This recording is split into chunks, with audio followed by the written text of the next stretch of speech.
I'm working through the Adventure Calls set, and sometimes these German action adventure films can feel a little bit repetitive, or it definitely felt that way with The Shoot. It had the same kind of structure and kind of characters, similar kind of action all the way through it. So tepidly I went into Through Wild Kurdistan and was genuinely surprised. It feels bigger. It's better paced, it's much more adventurous than some of the other films, particularly the one that came before this.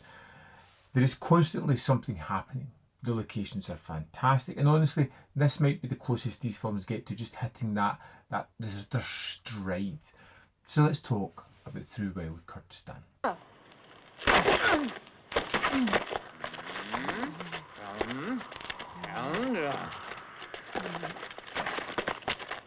Wir können ebenso höflich sein wie ihr. Again, we're continuing on from The Shoot with the similar characters that were there. We've got Kara Ben Nemsi, which is the main character, played by Lex Barker. I enjoyed him in the Western kind of movies. Now we're in the Middle East, a little bit different kind of flavour. The Shoot didn't strike that typical heroic Western guy who's trying to fix everything, but it definitely comes through here. We get the addition of his sidekick that's always trying to protect him but doesn't look like he can protect anything.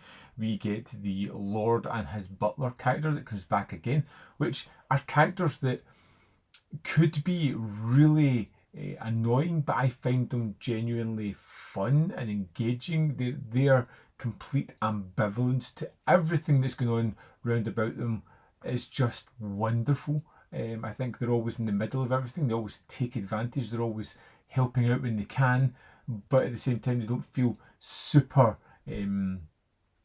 capable at first impressions.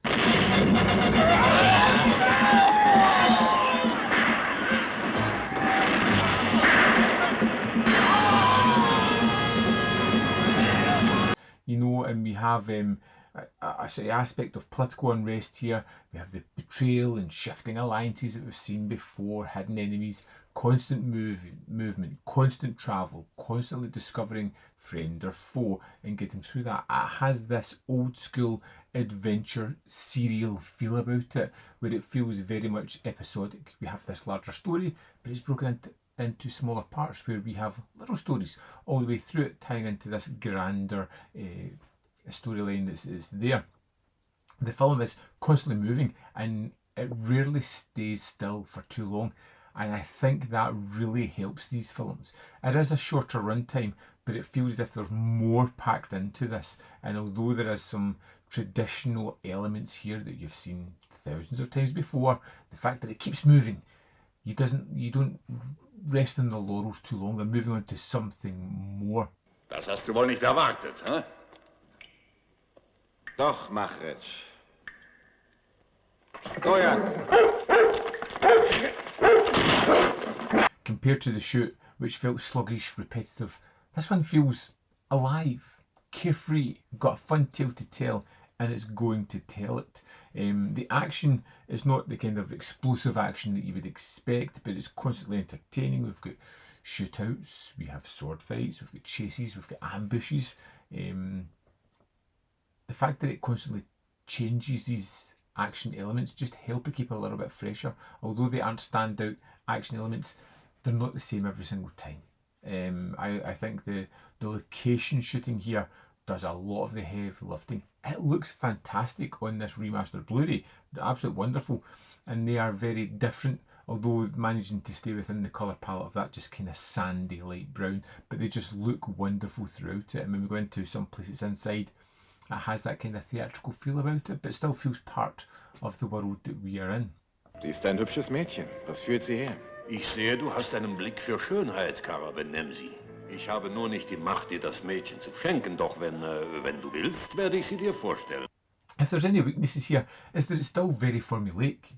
The villains can blend together. Some plot developments don't really come to fruition in a way that I would like, and the dialogue isn't exactly the deepest that's going on here. But honestly, that's not really why you watch these films. You watch them for that Sunday feeling, the kind of enthusiasm that's there, the quick storytelling, the action beats, the stuff that just kind of entertains you, the fast food of kind of cinema. and I like it for that. More fun. Of course, we covered the extras on the shoot disc. This is on the same disc as that, and yeah, I was really surprised by this movie, particularly after the last one, knowing it was the same characters. A little bit scared going into this one.